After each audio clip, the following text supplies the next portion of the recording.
दोस्तों, आज आप सत्यजीत रे की एक और बढ़िया सी कहानी सुनने जा रहे हैं। कहानी का नाम है फ्रेड्स। अब इस कहानी के लिए सबसे पहला सवाल तो यही उठता है कि आखिर ये फ्रेड्स है क्या भला, इसका मतलब क्या है। फ्रेड्स के कई मतलब हैं। ये ओरिजिनली जर्मन भाषा का एक शब्द है और जर्मन में इसका मतलब है सिपाही या शांति चाहने वाला। अमेरिकन इंग्लिश में इसका मतलब है कोई ऐसी चीज जो या तो टूटी हुई हो या फिर ठीक से काम नहीं कर रही हो। इसके अलावा फ्रेड्स एक खाने की आइटम का भी नाम है। ये एक तरह की सॉसेज होती है जो कई तरह के मीट से मिलकर बनती है। अब इस कहानी में इन तीनों में से इसका कौन सा मतलब लिया गया है वो आपको कहानी सुनने के बाद ही पता चलेगा। और जैसा कि सत्यजीत रे की ऐसी कहानियों में अक्सर होता है, कहानी का असली ट्विस्ट उसके एंड में ही आएगा। तो इसलिए कहानी को एंड तक जरूर सुने। ज्यादा बड़ी नहीं है, आपको सुनने में ज्यादा देर नहीं लगेगी। और हाँ, एक आखिरी बात, कहानी का जो मैं कैरेक्टर है वो शंकर नाम का एक आदमी है जो अपने दोस्त जयंत के साथ राजस्थान की बूंदी नाम की जगह पर जाता है और फिर वहाँ उन दोनों के साथ क्या क्या होता है, इसको सुनने के लिए आइए शुरू करते हैं कहानी। जयंत की तरफ कुछ देर तक ताकते रहने के बाद मैं उससे सवाल किए बिना नहीं रह सका। अरे जयंत, तू तो बड़ा ही मरियल सा दिख रहा है, तेरी तबीयत ठीक नहीं है क्या?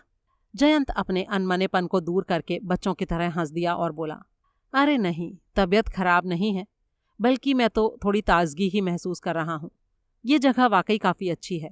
अरे तो तेरी तो जानी पहचानी जगह है, तुझे पहले ये नहीं पता था कि ये जगह इतनी अच्छी है? मैंने कहा। जयंत ने एक लंबी सांस ली और बोला, पता तो था लेकिन बस भूल गया था। इतने दिनों के बाद अब धीरे धीरे सब कुछ याद आ रहा है। बंगला एकदम पहले जैसा ही है, कमरों में भी कोई खास बदलाव नहीं किया गया है। फर्नीचर भी पुराने जमाने का ही है, जैसे बेंत की ये टेबल और कुर्सियां। तभी बेरा ट्रे में चाय और बिस्किट ले आया। कुल मिलाकर अभी 4 ही बजे थे, लेकिन धूप ढलने लगी थी। चायदानी से चाय डालते हुए मैंने कहा, तेरा कितने दिनों बाद यहाँ आना हुआ है? जयंत ने कहा, 31 साल के बाद। तब मैं 6 साल का था बस। हम लोग जहाँ पर बैठे थे वो था बूंदी शहर के सर्किट हाउस का बगीचा। आज सवेरे ही हम यहाँ पहुंचे थे। जयंत मेरा बचपन का दोस्त है। हम एक ही स्कूल और एक ही कॉलेज में साथ पढ़ चुके हैं। आजकल वो एक अखबार के एडिटोरियल डिपार्टमेंट में नौकरी करता है और मैं एक स्कूल में टीचर हूँ। नौकरी और जीवन में काफ़ी दूरी आ जाने के बाद भी हमारी दोस्ती पहले की तरह ही बनी हुई है। हम लोगों ने काफ़ी पहले से ही राजस्थान घूमने की योजना बना रखी थी, लेकिन दोनों को एक साथ छुट्टी मिलने में दिक्कत हो रही थी। आज इतने दिनों के बाद ये संभव हो पाया था।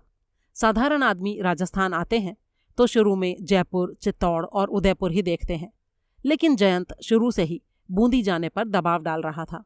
मैंने भी इस पर कोई आपत्ति नहीं की थी, क्योंकि बचपन में मैंने रविंद्रनाथ की कविता बूंदी का किला पढ़ी हुई थी और उस किले को इतने दिनों के बाद देखने जाने का मुझे मौका मिल रहा था।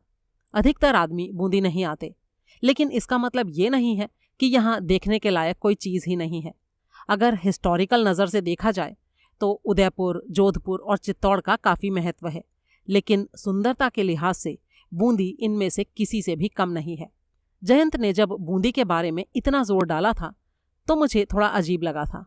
जब ट्रेन से आने लगा तो इसका कारण पता चला। बचपन में एक बार वो बूंदी आ चुका था, इसलिए पुरानी यादों के साथ नए सिरे से मिलने के लिए उसके मन में इच्छा जोर मार रही थी। जयंत के पिता अमीय दास गुप्त आर्कियोलॉजी डिपार्टमेंट में काम करते थे, इसलिए उनको बीच बीच में हिस्टोरिकल जगहों पर जाना पड़ता था और इसी सिलसिले में जयंत भी बचपन में बूंदी होकर आया था। जिस सर्किट हाउस में हम लोग रुके थे वो वाकई बहुत ही खूबसूरत था। अंग्रेज़ों के ज़माने का था, 100 साल से कम पुराना नहीं होगा। 1 मंजिल की बिल्डिंग थी ये, टाइलों की ढलवां छत, ऊंचे ऊंचे कमरे। ऊपर की तरफ एक स्काईलाइट थी जिसे रस्सी से खींचकर अपनी इच्छा से खोला या बंद किया जा सकता था। पूरब की तरफ बरामदा था और उसके सामने के बड़े से अहाते में गुलाब के फूल खिले हुए थे। बगीचे के पीछे के हिस्से में कई तरह के बड़े बड़े पेड़ थे जिन पर अनगिनत चिड़ियां बैठी रहती थीं। तोते और मोर भी बीच बीच में दिखते रहते थे। हम सुबह पहुंचने के साथ ही एक बार शहर की परिक्रमा कर चुके थे। पहाड़ पर बूंदी का मशहूर किला है। आज हम उसे दूर से देख रहे थे, लेकिन कल अंदर जाकर देखने वाले थे। यहाँ की सड़कें पत्थर की बनी हुई थी और मकानों के सामने नक्काशी किए हुए बरामदे थे। लकड़ी के दरवाज़ों पर भी काफ़ी अच्छी नक्काशी की गई थी। यहाँ आने पर मैंने गौर किया कि जयंत आमतौर पर जितनी बातें करता था उसकी तुलना में यहाँ पर बहुत कम बोल रहा था। मुझे लगा कि शायद कुछ पुरानी यादें उसके दिमाग में लौट लौट कर आ रही हैं। बचपन के किसी पहचाने स्थान में बहुत दिनों के बाद आने से मन का उदास हो जाना कोई हैरानी की बात नहीं होती, और जयंत आम लोगों से थोड़ा ज्यादा ही भावुक है, ये बात हम सभी जानते थे। चाय का कप हाथ से नीचे रखकर जयंत ने मुझसे कहा, पता है शंकर, ये बात बड़ी ही अजीब सी है। शुरू में जब मैं यहाँ आया था ना, तो इन कुर्सियों पर मैं पैर मोड़कर बाबू साहब की तरह बैठा करता था। मुझे लगता था जैसे मैं किसी सिंहासन पर बैठा हुआ हूँ। लेकिन अब मैं देख रहा हूँ कि कुर्सियाँ लंबाई चौड़ाई में ज़्यादा बड़ी नहीं हैं और देखने में भी एकदम साधारण सी हैं। सामने जो ड्राइंग रूम है ना, वो इससे दुगना दिखता था उस टाइम। अगर मैं आज यहाँ नहीं आता तो बचपन की वो छवियाँ वैसी की वैसी ही बनी रहती। मैंने मुस्कुराते हुए कहा, हाँ तो ये सब तो नेचुरल है ना जयंत। बचपन में हम छोटे होते हैं तो उसके प्रपोर्शन में आसपास की चीज़ें हमें बड़ी लगती हैं। उम्र के साथ जब हम बड़े हो जाते हैं तो वही चीज़ें हमें छोटी दिखाई देने लगती हैं। चीज़ें थोड़े ही बढ़ जाती हैं साइज़ में। चाय पीना खत्म करके बगीचे में चहलकदमी करते करते जयंत एकदम से ठिठक कर खड़ा हो गया और बोला, देवदारू। मैंने हैरानी से उसकी तरफ देखा तो उसने कहा, अरे वो वहाँ पर एक देवदार का पेड़ होना चाहिए था, लेकिन नज़र नहीं आ रहा। इतना कहकर वो तेजी से पेड़ पौधों के बीच से होता हुआ अहाते के कोने की तरफ बढ़ गया। मैं थोड़ा हैरान था कि अचानक उसे देवदार के एक पेड़ की बात क्यों याद आ गई। कुछ सेकंड के बाद ही उसका खुशी भरा स्वर मुझे सुनाई दिया, अरे है, इट्स हियर, जहाँ था ठीक वहीं है। मैंने आगे बढ़ते हुए कहा, अरे भाई, अगर पेड़ यहाँ रहा होगा तो जिस जगह था वहीं होगा ना। पेड़ चहलकदमी थोड़े ही किया करते हैं। जयंत ने सिर हिलाते हुए कहा, अरे वहीं है से मेरा मतलब ये नहीं है कि पेड़ ने अपनी जगह बदल ली है। मेरा मतलब ये था कि जहाँ मुझे पेड़ के होने का अंदाज़ा था वो वहीं पर है। लेकिन ये पेड़ की बात तुझे अचानक से याद क्यों आ गई? जयंत कुछ देर तक भौहें सिकोड़कर एकटक पेड़ की तरफ देखता रहा, फिर आहिस्ता से सिर हिलाकर बोला, वो बात अब याद नहीं आ रही है। किसी कारण से मैं उस पेड़ के पास गया था और मैंने वहाँ जाकर कुछ किया था। एक अंग्रेज़? अंग्रेज़ क्या? अरे नहीं शंकर, कुछ भी याद नहीं आ रहा है। मेमोरी का मामला सचमुच बहुत ही अजीब सा है। इसके बाद उसने कुछ नहीं कहा। यहाँ का बावर्ची काफ़ी अच्छा खाना बनाता था। रात में डाइनिंग रूम में ओवल शेप की टेबल पर बैठकर खाना खाते खाते जयंत ने कहा, पता है, उन दिनों जो बावर्ची था ना, उसका नाम था दिलवार। उसके बाएं गाल पर एक दाग था, छुरी का दाग, और उसकी आंखें हमेशा जवा कुसुम के फूल की तरह लाल रहती थीं। लेकिन वो खाना बहुत अच्छा बनाता था। खाना खाने के बाद जयंत जब सोफे पर बैठा तो उसे धीरे धीरे और भी बहुत सारी पुरानी बातें याद आने लगीं। उसके पिताजी किस सोफे पर बैठकर चुरुट पीते थे, माँ कहाँ बैठकर स्वेटर बुनती थीं, टेबल पर कौन कौन सी मैगजीन्स पड़ी रहती थीं, ये सारी बातें उसे याद आ रही थीं। और इसी तरह से उसे उस पुतली की भी बात याद आ गई। उसके पास एक पुतली थी। जयंत के मामा ने स्विट्जरलैंड से 10-12 इंच लंबी स्विस पोशाक पहने एक बूढ़े की मूर्ति लाकर उसे दी थी। देखने में वो एक छोटे से जिंदा आदमी की तरह लगती थी। उसके अंदर कोई कल कब्जे नहीं थे, लेकिन हाथ पैर, उंगलियां और कमर इस तरह से बने हुए थे कि अपनी इच्छा से उसे मोड़ा तरोड़ा जा सकता था। उसके चेहरे पर हमेशा एक हंसी तैरती रहती थी। सिर पर छोटी सी एक स्विस पहाड़ी टोपी थी जिसके ऊपर पंख खोसे गए थे। इसके अलावा पोशाक में कहीं कोई त्रुटि नहीं थी। बेल्ट, बटन, पॉकेट, कॉलर, मोजे, यहाँ तक कि जूतों के बकल्स भी एकदम परफेक्ट बने हुए थे। पहली बार जब जयंत बूंदी आया था तो उसके कुछ पहले ही उसके मामा विलायत से लौट आए थे और उन्होंने जयंत को वो पुतली दी थी। स्विट्जरलैंड के किसी गांव में एक बूढ़े से उन्होंने वो पुतली खरीदी थी। बूढ़े ने मजाक में कहा था कि उसका नाम फ्रिट्ज है और उसे इसी नाम से पुकारना, किसी दूसरे नाम से पुकारोगे तो जवाब नहीं मिलेगा। जयंत ने मुझे बताया, पता है शंकर, बचपन में मुझे बहुत सारे खिलौने मिले थे। मैं अपने माँ बाप की इकलौती संतान था, इसलिए उन्होंने मुझे कभी किसी चीज़ की कोई कमी नहीं रहने दी थी। लेकिन मामा ने जब मुझे ये फ्रिट्ज दिया तो मैं अपने सारे खिलौनों को भूल गया। रात दिन बस उसी को लेकर पड़ा रहता था। यहाँ तक कि एक वक्त ऐसा भी आया जब मैं फ्रिट्ज से घंटों बातचीत करने लगा। ये बात बेशक एक तरफा रहती थी, लेकिन फ्रिट्ज के चेहरे पर एक ऐसी हंसी और उसकी आंखों की नज़र में एक ऐसा भाव रहता था कि मुझे लगता वो मेरी सारी बातों को समझता है। कभी कभी मुझे ऐसा भी लगता कि अगर मैं बंगला के बजाय जर्मन भाषा में बातचीत कर सकता तो वो भी पलटकर मुझसे बात करता। अभी सोचता हूं तो लगता है कि वो मेरा बचपना और पागलपन था, लेकिन उन दिनों ये बात मेरे लिए एकदम सच्चाई जैसी थी।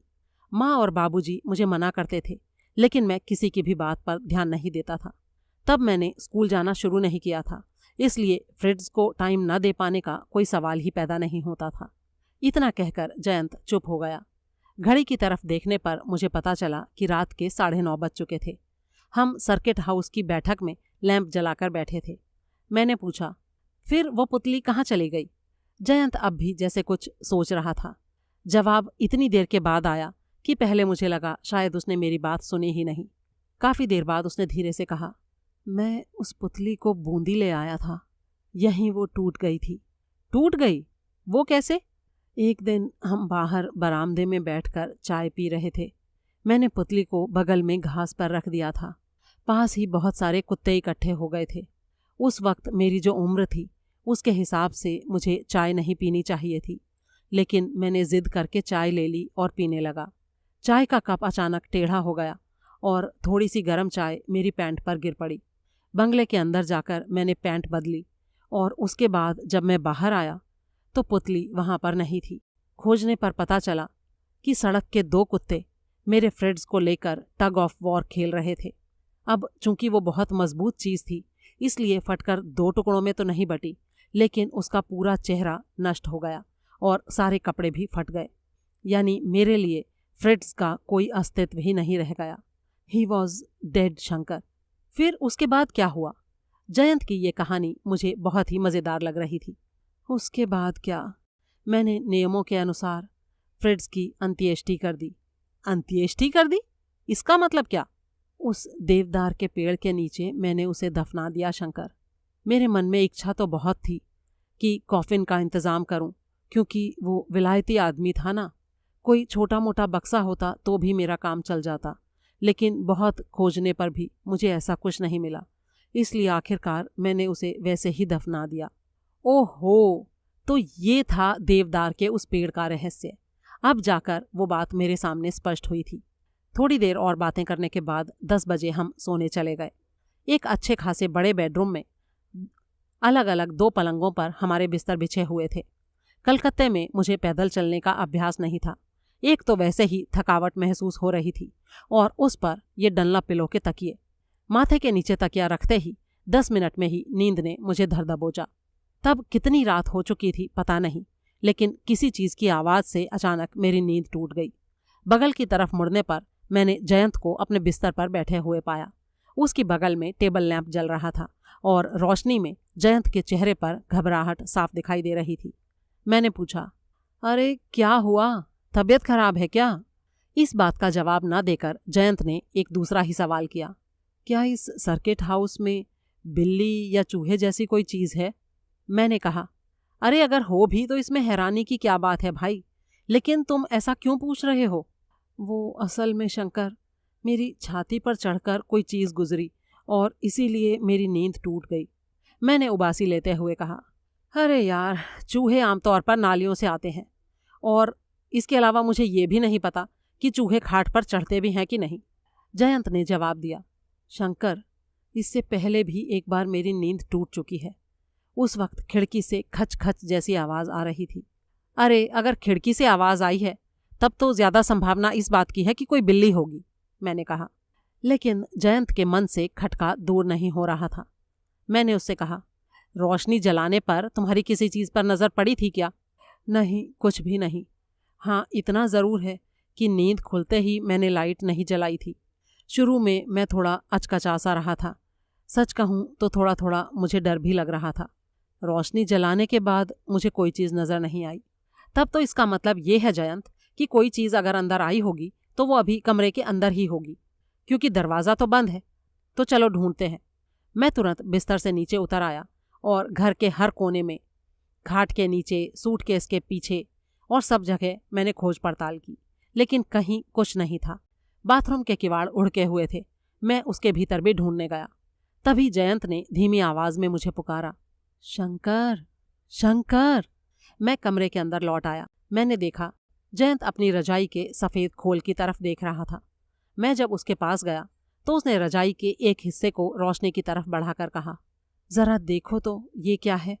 मैंने जब झुककर कपड़े की तरफ देखा तो उस पर हल्के ब्राउन रंग की छोटी छोटी गोल छापें दिखाई दी।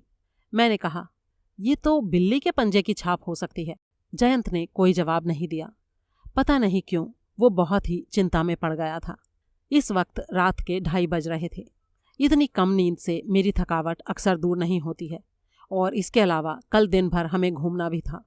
इसलिए ये कहकर कि मैं बगल में ही हूँ और डरने की कोई बात नहीं है और ये छाप यहाँ पहले से भी हो सकती है, मैंने उसे आश्वस्त करने की कोशिश की और बत्ती बुझाकर फिर से लेट गया। मुझे इसमें संदेह नहीं था कि जयंत ने जो कुछ कहा था वो असल में उसने सपने में देखा था। बूंदी आने पर उसे पुरानी बातें याद आ रही थीं और वो मानसिक तनाव में जी रहा था। इसी से उसने बिल्ली के चलने का सपना देखा होगा। इसके बाद रात में अगर कोई और घटना घटी हो तो उसके बारे में मुझे कुछ पता नहीं। जयंत ने भी सवेरे उठने के बाद किसी नए अनुभव के बारे में नहीं बताया, लेकिन हाँ, देखने पर साफ साफ लगा कि वो रात को ठीक से सोया नहीं है। मैंने मन ही मन तय किया कि मेरे पास जो नींद की गोली है, आज रात सोने से पहले वो एक गोली जयंत को ज़रूर खिला दूँ। अपनी प्लानिंग के अनुसार नाश्ता वगैरह करके हम 9 बजे बूंदी का किला देखने चले गए। गाड़ी का इंतज़ाम हमने पहले से ही कर रखा था। किले के पास पहुँचते पहुँचते 9:30 बज गए। यहाँ आने पर भी जयंत को बचपन की सारी बातें याद आने लगीं, लेकिन सौभाग्य से उनका उस पुतली से कोई रिश्ता नहीं था। सच कहूँ तो जयंत का बचपने भरा आनंद देखकर मुझे लग रहा था कि वो पुतले की बात को पूरी तरह से भूल चुका था। वो एक एक चीज को देखता और चिल्ला उठता, अरे गेट के ऊपर ये वही हाथी है, और ये वही चांदी का पलंग और वही सिंहासन है, और ये दीवार पर जो चित्र बना है ये भी वही है। 1 घंटा बीतते ना बीतते उसका ये उत्साह थोड़ा ढीला पड़ने लगा। मैं किला देखने में इतना तन्मय था कि शुरू में इस बात को समझ नहीं सका। मैं एक लंबी सी कोठरी में चहलकदमी कर रहा था और सीलिंग पर लगे झाड़ फानूसों को ध्यान से देख रहा था कि तभी मुझे महसूस हुआ कि जयंत मेरे पास नहीं था। वो कहाँ चला गया था? हमारे साथ एक गाइड था। उसने बताया, बाबू तो बाहर छत की तरफ गए हैं। दरबार घर देखकर जब मैं बाहर निकला तो जयंत को थोड़ी दूर पर छत की दूसरी तरफ दीवार के पास खड़ा पाया। वो बड़ा ही अनमना सा दिख रहा था। चिंता में इतना डूबा हुआ कि जब मैं उसकी बगल में जाकर खड़ा हुआ तो उसे पता भी नहीं चला। आखिर में जब मैंने नाम लेकर उसे पुकारा तो वो चौंक पड़ा। मैंने उससे कहा, तू मुझे ठीक ठीक बता, तुझे आखिर हुआ क्या है? इतनी सुंदर जगह पर आकर भी तू यूं मुंह सिलकर चुपचाप पड़ा रहेगा तो भैया ये तो मुझसे बर्दाश्त नहीं होने वाला है। जयंत ने बस इतना ही कहा, तेरा देखना खत्म हो चुका, तो फिर चलते हैं। मैं अकेला होता तो ज़रूर कुछ देर और वहाँ रुकता, लेकिन जयंत के हाव भाव देखकर मुझे सर्किट हाउस लौटना ही बेहतर लगा। पहाड़ पर जो रास्ता बना हुआ था वो शहर की तरफ चला गया था। हम दोनों चुपचाप गाड़ी के पिछले हिस्से में बैठ गए। मैंने जयंत को सिगरेट ऑफर की, लेकिन उसने नहीं ली। उसके अंदर कोई दबी हुई उत्तेजना सी थी जो उसके हाथों के कंपन से जाहिर हो रही थी। कभी वो खिड़कियों पर हाथ रखता, कभी गोद में, कभी उंगलियों को मसलता और कभी नाखून दांत से काटने लगता। आमतौर पर वो एक शांत किस्म का आदमी है, इसलिए उसे ऐसे छटपटाते हुए देखकर मुझे बिल्कुल भी अच्छा नहीं लग रहा था। जब 10 मिनटों तक यही सिलसिला चलता रहा तो मुझसे चुप नहीं रहा गया। मैंने कहा, तेरे मन में जो भी टेंशन है उसका कारण मुझे बता दे, तो हो सकता है तेरा कुछ भला हो जाए। जयंत ने सिर हिलाया, फिर एक ठंडी सांस ली और बोला, कहने से कोई फायदा नहीं है शंकर, क्योंकि कहूँगा तो तू यकीन नहीं करेगा। अच्छा ठीक है, मान लिया यकीन नहीं करूँगा, तो भी उस बारे में तुझसे विचार विमर्श तो कर ही सकता हूँ। कल रात हमारे कमरे में फ्रिट्ज आया था शंकर। रजाई पर जो पैरों के निशान थे वो फ्रिट्ज के ही थे। इस बात पर जयंत के कंधों को पकड़कर झकझोर देने के अलावा मुझे और कोई दूसरा काम नहीं करना चाहिए था। जिसके दिमाग में इस तरह की अजीब बात जड़ जमाकर बैठ गई हो, उसे क्या सिर्फ बातों से समझाया जा सकता था? फिर भी मैंने उससे कहा, तूने अपनी आंखों से तो कुछ देखा नहीं था ना? क्या फिजूल की बातें कर रहा है तू? अरे नहीं शंकर, मुझे अच्छी तरह से पता है कि मेरी छाती पर जो चीज़ चल रही थी वो 4 पैरों वाली नहीं थी, 2 पैरों वाली थी। इतनी बात मैं अच्छी तरह से समझ रहा था उस वक्त। सर्किट हाउस के पास आकर गाड़ी से उतरते समय मैंने तय किया कि जयंत को नर्व टॉनिक किस्म की कोई दवाई दूंगा। सिर्फ नींद की गोली से काम नहीं चलने वाला है। बचपन की एक साधारण सी याद 37 साल के इंसान को इतना परेशान कर देगी और उसकी ऐसी हालत हो जाएगी, ये बात ठीक नहीं थी। मैं किसी भी हालत में ये नहीं होने देने वाला था। कमरे के अंदर आने पर मैंने जयंत से कहा, 12 बज चुके हैं, अब हमें नहा लेना चाहिए। जयंत ने कहा, जा पहले तू नहा ले, मैं अभी थोड़ी देर लेटता हूँ। नहाते नहाते मेरे मन में एक विचार आया और मुझे लगा कि जयंत को नॉर्मल हालत में लाने का बस यही एक उपाय था। और जो विचार मेरे मन में आया वो ये था कि अगर पुतली को किसी खास जगह पर दफनाया गया था और जयंत को उस जगह के बारे में मालूम था, तो अगर वहां पर मिट्टी खोदी जाए तो पुतली चाहे पहले जैसी हालत में ना भी मिले, लेकिन उसका कुछ ना कुछ अंश तो जरूर ही मिल जाएगा। कपड़े लत्ते वगैरह जमीन के अंदर 30 साल के बाद तक नहीं रह सकते, लेकिन जो मेटल वाली चीजें थी, जैसे फ्रेड्स के बेल्ट का बक्कल, कोट के पीतल के बटन वगैरह, वो अगर वैसे के वैसे ही मिल जाएं तो इसमें कोई हैरानी की बात नहीं होगी। जयंत को अगर ये दिखा दिया जाए कि उसकी प्यारी पुतली की सिर्फ वो ही चीजें बची हुई हैं और बाकी सब कुछ मिट्टी में समा चुका है, तो हो सकता है उसके मन से ये ऊट पटांग धारणा दूर हो जाए कि रात में उसकी छाती पर जो चल रहा था वो फ्रेड्स था। अगर ऐसा नहीं किया गया तो वो हर रोज ऐसे ही अजीब अजीब सपने देखता रहेगा और सुबह उठकर कहेगा कि फ्रेड्स उसकी छाती पर चल रहा था या कुछ और कर रहा था। इस तरह तो कहीं उसका दिमाग ही खराब ना हो जाए।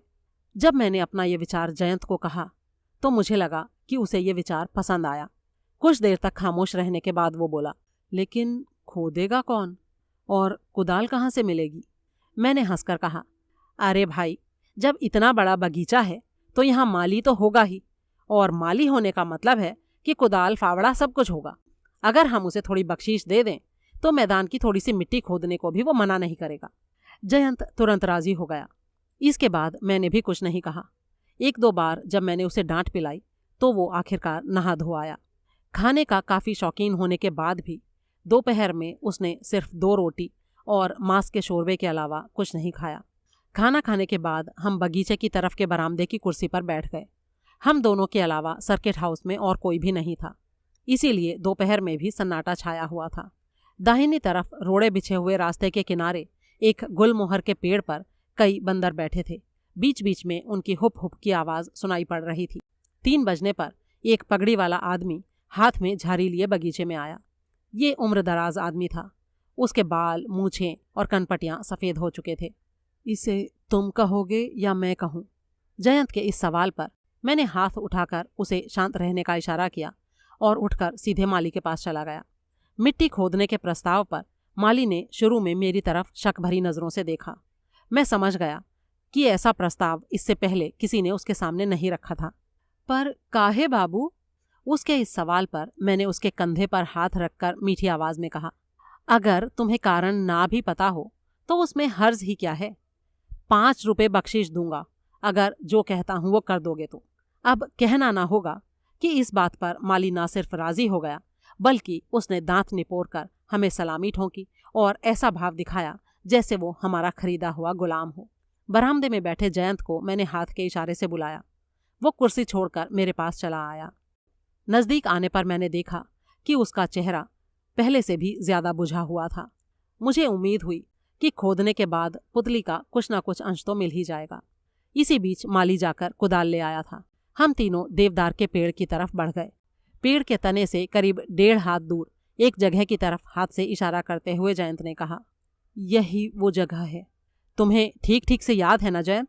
मैंने पूछा। जयंत ने सिर हिलाकर हामी भर दी। कितना नीचे गाड़ा था तुमने? 1 बिलांत तो होगा ही, उसने कहा। माली बेझिझक उस जगह को खोदने लगा। ये थोड़ा रसिक आदमी मालूम पड़ता था। खोदते खोदते उसने पूछा कि क्या ये जमीन के नीचे गड़े खजाने का कोई मामला था, और अगर वाकई ऐसा था तो उसमें उसे हिस्सा मिलेगा कि नहीं। ये बात सुनकर मैं हंस पड़ा, लेकिन जयंत के चेहरे पर हंसी तो दूर मुस्कान तक नजर नहीं आई। अक्टूबर में बूंदी में गर्मी नहीं पड़ती है, लेकिन जयंत के कॉलर के नीचे का हिस्सा पूरी तरह से पसीने से भीगा हुआ था। वो एकटक जमीन की तरफ देख रहा था। माली कुदाल चलाए जा रहा था, लेकिन अभी तक पुतली का कोई नामो निशान दिखाई नहीं पड़ा था। एक मोर की तेज आवाज सुनकर मैंने अपना सिर घुमाया और उसी वक्त जयंत के गले से एक अजीब सी आवाज निकली और मेरी आंखें उसी पल उस तरफ घूम गईं। उसकी आंखें जैसे छिटक कर बाहर निकली पड़ रही थीं। उसने अपने कांपते हाथ को धीरे से उठाकर उंगली से गड्ढे की तरफ इशारा किया। फिर एक बहुत ही खुश्क और भयानक से स्वर में उसने पूछा, वो क्या चीज है? माली के हाथ से कुदाल जमीन पर छूटकर गिर गई और जब मैंने उधर देखा तो जो मुझे नजर आया उसके कारण डर, हैरानी और अविश्वास के कारण मेरे चेहरे पर भी हवाइयां उड़ने लगी। हमारे सामने उस गड्ढे के अंदर धूल से भरा हुआ 10-12 इंच का एक सादा लेकिन पूरी तरह से साबुत नर कंकाल हाथ पैर फैलाए चित पड़ा हुआ था। दोस्तों, ये कहानी आपको कैसी लगी इसके बारे में अपनी राय कमेंट बॉक्स में ज़रूर शेयर करें और प्लीज़ वीडियो को ज़्यादा से ज़्यादा शेयर करना बिल्कुल ना भूलें। जल्दी ही एक और कहानी के साथ फिर मिलेंगे, तब तक के लिए अलविदा।